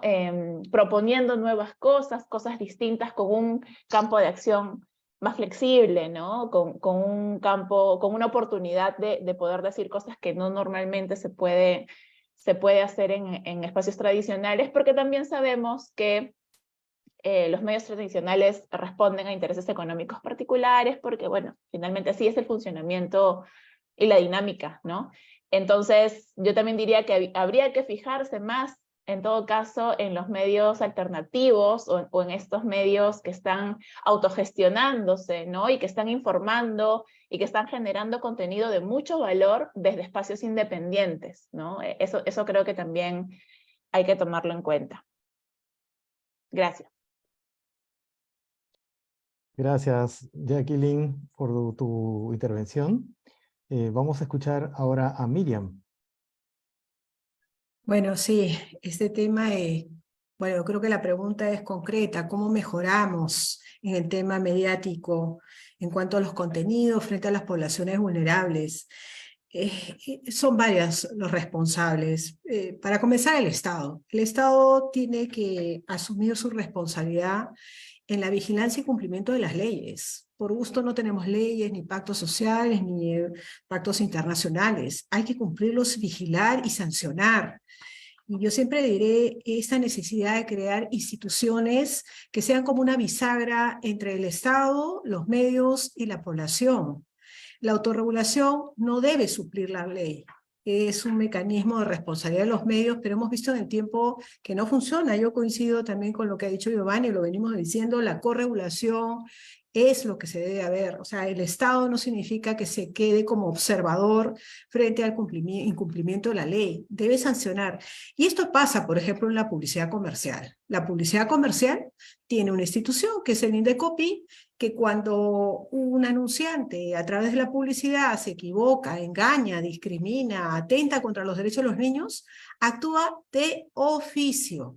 Puede actuar también porque alguien reclama o porque la competencia reclama, pero cuando tiene que ver con la vulneración de derechos, discriminación, derechos de los niños, violencia, actúa de oficio. La pregunta es, ¿por qué esto no sucede con todos los otros medios? Entonces, el Estado tiene que actuar, tiene que ser proactivo y no solamente tener un papel de observador. Y puede actuar también implementando políticas públicas donde falta. En el tema de personas adultas mayores hemos visto que desde el 2017 no hay una política pública ligada tampoco a medios. Y en el tema del Plan Nacional de Niñez y Adolescencia tampoco está la política ligada a medios de comunicación, solamente guías, lineamientos. Entonces el Estado tiene ahí una gran responsabilidad. Por otro lado, los medios, ya sabemos, no solamente los medios, los titulares, sino los comunicadores, conocer y hacer valer sus derechos, conocer a sus audiencias, saber lo que quieren. Estoy un poco mal de la garganta, me van a perdonar. Conocer que ya sus audiencias son más activas, están eligiendo nuevos contenidos a través de plataformas, pagando distintas plataformas, tanto de televisión como de internet, y están perdiendo su audiencia, pero siguen sin escucharlos. Y por otro lado, los ciudadanos, ¿no? Esto es lo que decía Marisol, de tener más capacidad de denuncia, control. Todavía a 16 años de la ley de radio y televisión, más del 50% de la población peruana no sabe que tenemos una ley, no sabe quejarse. Entonces todavía tenemos que trabajar en esto de creerte ciudadano, conocer las leyes y utilizarlas, quejarte, no quedarte callado. Y desde los colegios, las universidades, desarrollar lo que es la educación mediática o alfabetización mediática, que es lo que pasa en el mundo. Ya no podemos controlar los medios, entonces nos queda trabajar en la conciencia crítica, que los chicos vean la mala programación y aprendan de los errores, no más una paisana Jacinta, no más programas de humor que atenten contra la dignidad de la persona, que se burlen de los niños, que tienen que conocer qué significa el mensaje que llega a los medios de comunicación, que tienen que conocer que tienen un horario familiar, que pueden quejarse, y eso es un proceso educativo. Y tenemos que incorporar la educación en medios, en las escuelas y en las universidades también. Yo creo que me quedo acá. Gracias, Miriam. Por favor, un poco de agua para Miriam. Vamos entonces ahora con Belia. Adelante, Belia, te escuchamos. Sí, a ver, creo que reforzar, ¿no?, algunas de las ideas que se han dicho. Creo que asumir, como creo que también en su exposición lo dijo Jacqueline y seguramente Miriam también, el tema del medio de comunicación como un actor, ¿no es cierto? Que se vea como un actor, que es algo que hemos siempre, estos medios más alternativos siempre nos hemos visto así y hemos promovido eso. ¿No? Un actor social, pero un actor político, y la palabra político no partidario, pero sí un actor político porque somos parte del tejido social. Entonces, todas las acciones, ¿no?, se complementan, ¿cierto? Esta co-regulación, esta información, esta capacitación, pero entenderse también el medio de comunicación como un actor social importante, parte del tejido social y por tanto corresponsable también de la situación de vulnerabilidad de estos sectores que hemos hablado y de la situación de violencia. Como corresponsable porque es parte de la sociedad, la construimos todos. Y la sociedad justa es la que queremos todos y todas los actores, no solo ciudadanos y ciudadanas, sino actores. De ahí, aquí entran medios de comunicación, empresa, no como corresponsable de, no solamente nosotros como ONGs o como universidad.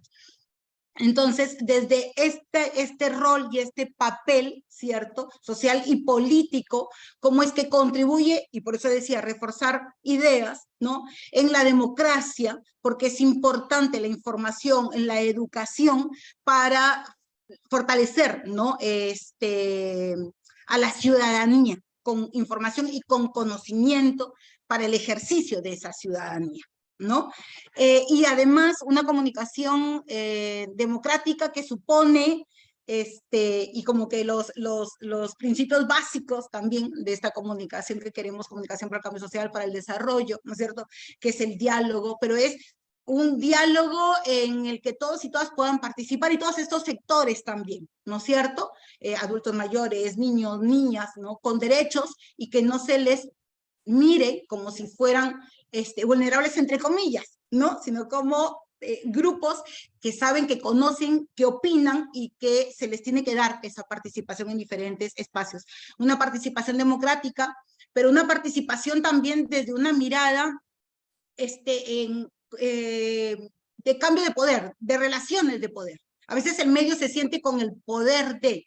Lo que tiene que saber el medio de comunicación y la comunicación es que tiene el poder de cambiar, sí, pero no tiene el poder solamente de decidir cuál es la agenda y cuáles son los temas, o de decidir quién participa y quién no participa. El poder de cambiar, no este poder que se utiliza a veces para que solamente se hable y se difundan los temas que yo quiero porque a mí me interesa, ¿no es cierto? Entonces, o que no se me regule, por ejemplo, ¿no?, en aras de la libertad de expresión, la libertad de prensa, pero no hablamos del derecho a la comunicación, ¿no?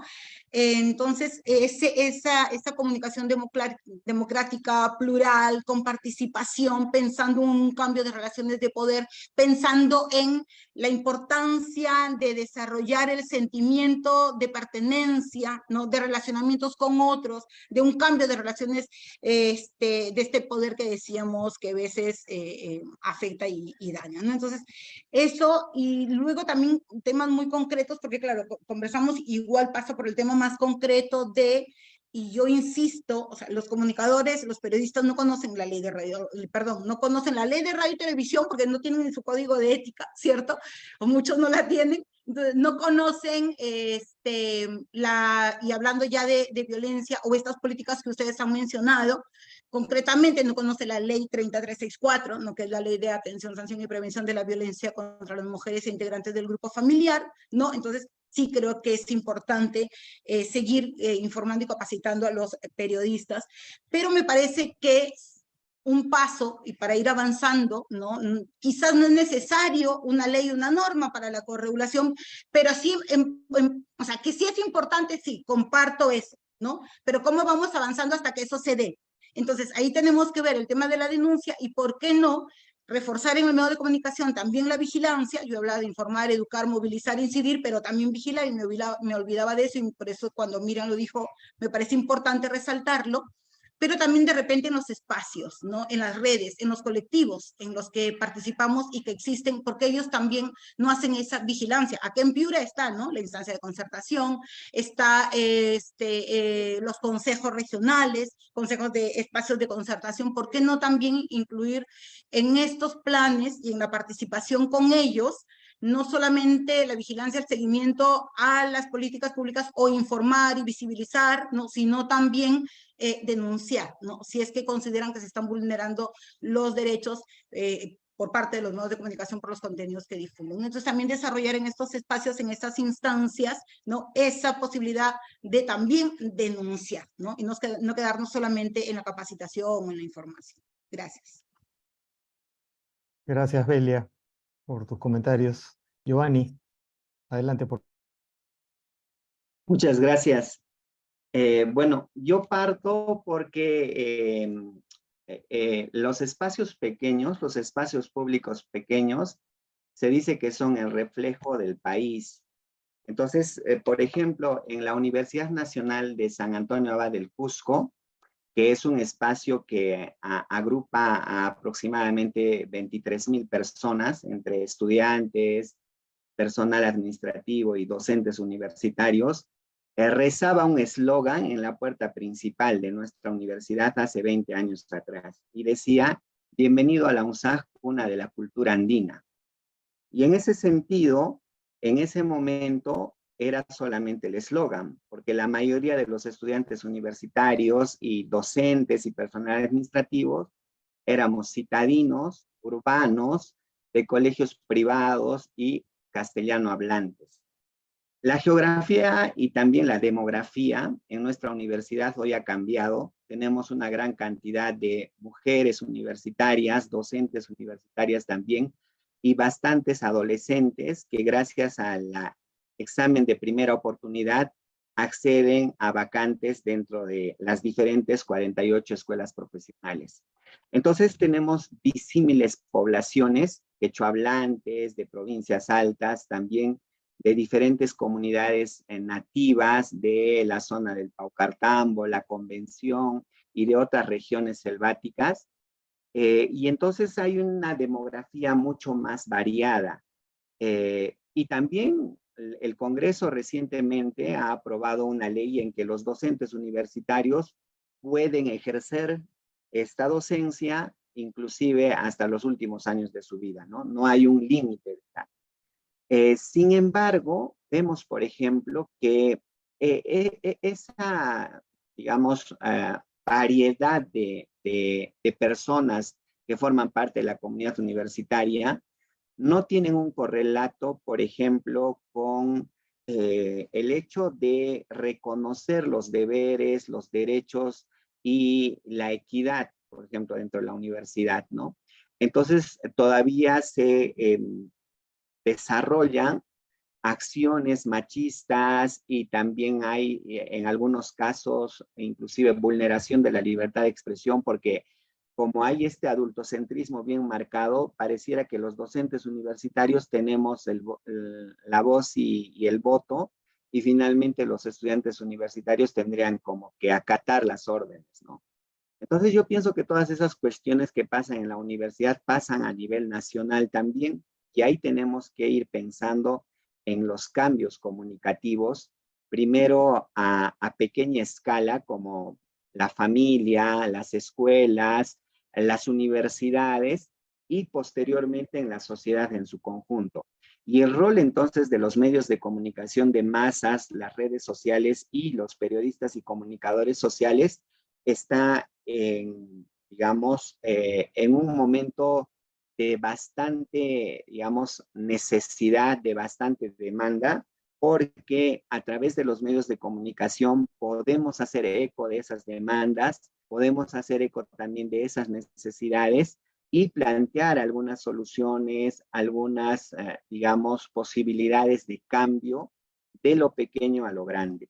Entonces, yo me quedaría con esa reflexión y nuevamente agradezco a todos los expositores, en este caso expositoras, y también a la comentarista, y a todos los que se han hecho presentes esta tarde, periodistas, estudiantes de ciencias de la comunicación, personas de diferentes partes del país y del mundo. Gracias. Muchas gracias, Giovanni.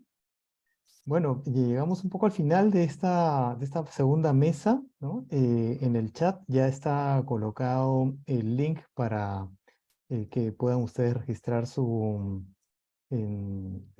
asistencia. Comentar o hacer una especie de resumen de toda la enorme cantidad de buenas ideas interesantes, de puntos de vista que se han planteado aquí es un poco difícil, pero creo que si podemos entrar en ese esfuerzo, creo que las diferentes presentaciones han comentado este estado difícil por la que está pasando nuestra convivencia, ¿no? De alguna manera el individualismo en el que estamos, ¿no? Un individualismo descarnado, empujado por esta sociedad de consumo, pero también por las situaciones de inseguridad que vivimos, ¿no? Nos hacen olvidar esto que Miriam decía respecto al bien común, ¿no? El sentido de lo público como lo común, como lo de todas, todos y todes, ¿no? Algo común en el que nos encontramos, como decía Hannah Arendt, ¿no?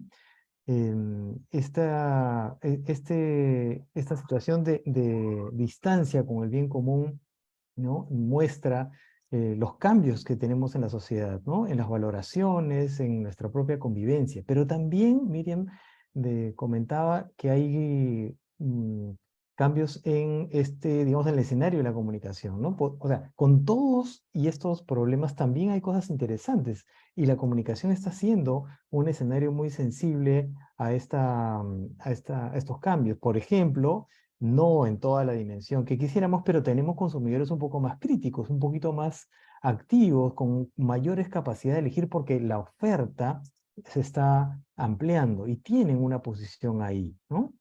Entonces, este escenario, ¿no? Social, ¿no? En el que vivimos, ¿no?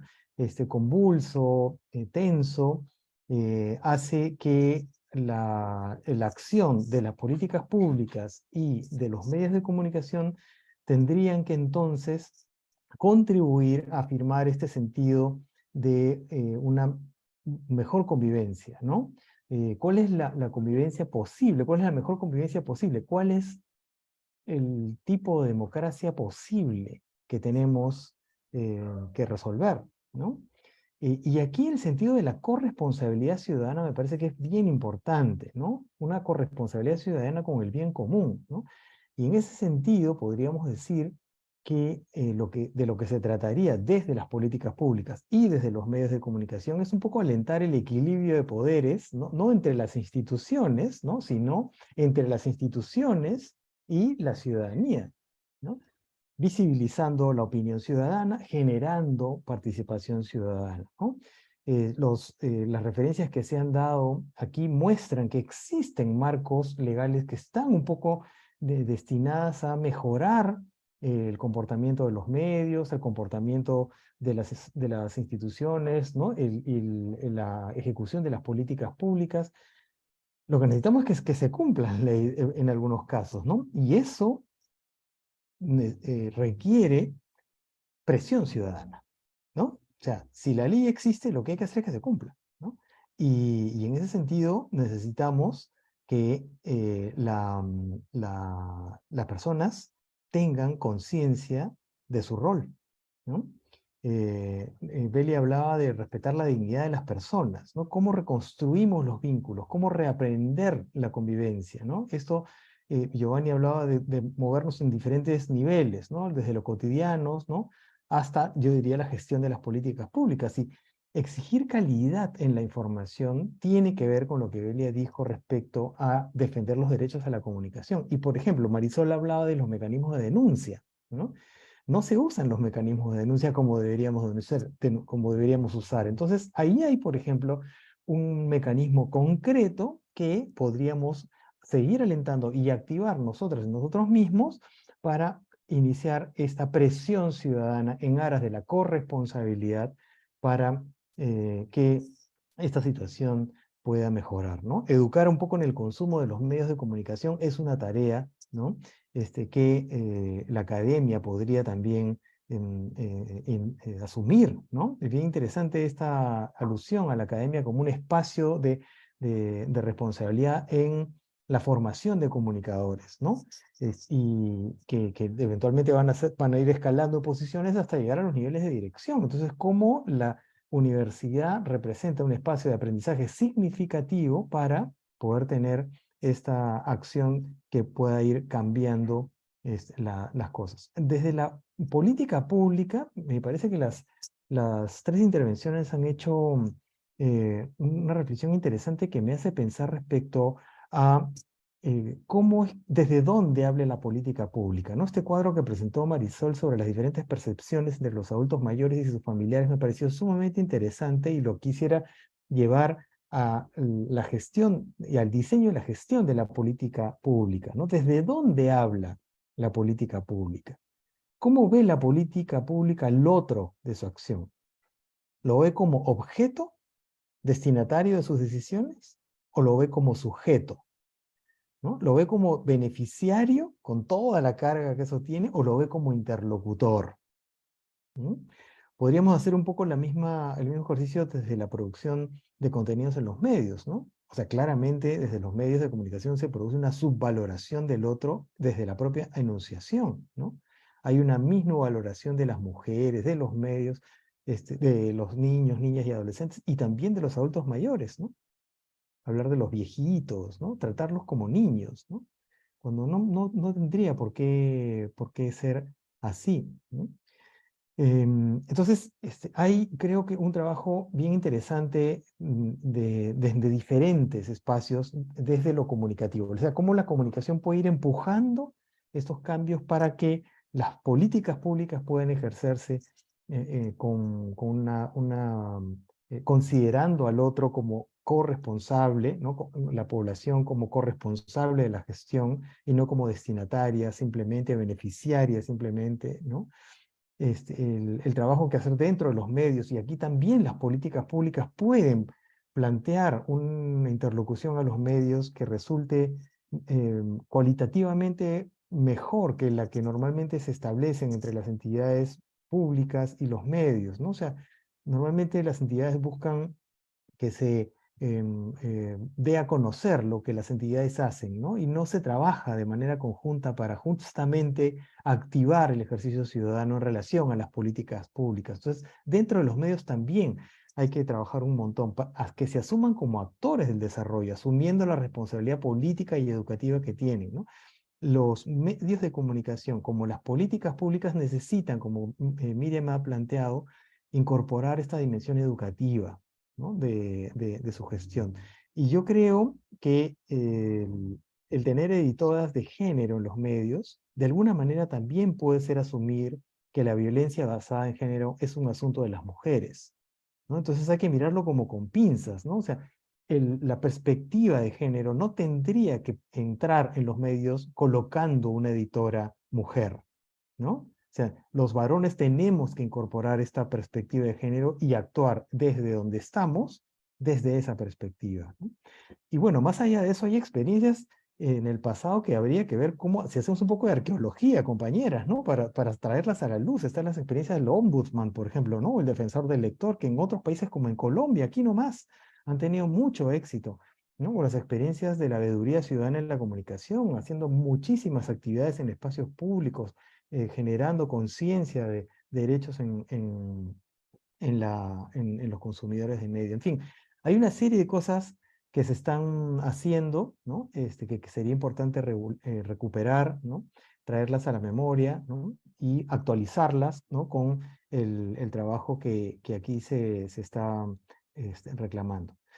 Bueno, agradecerles a todas y todos los que nos han acompañado hoy, ¿no? Muy interesantes las presentaciones de Jacqueline, de Miriam, de Marisol. Quiero agradecerles mucho estas intervenciones. Me ha parecido muy valiosas también los comentarios de Belia y de Giovanni desde sus perspectivas. Creo que han enriquecido mucho la ampliación de esta agenda para seguir discutiendo.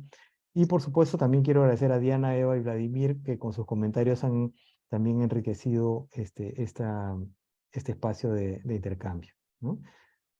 Bueno, eso, sí.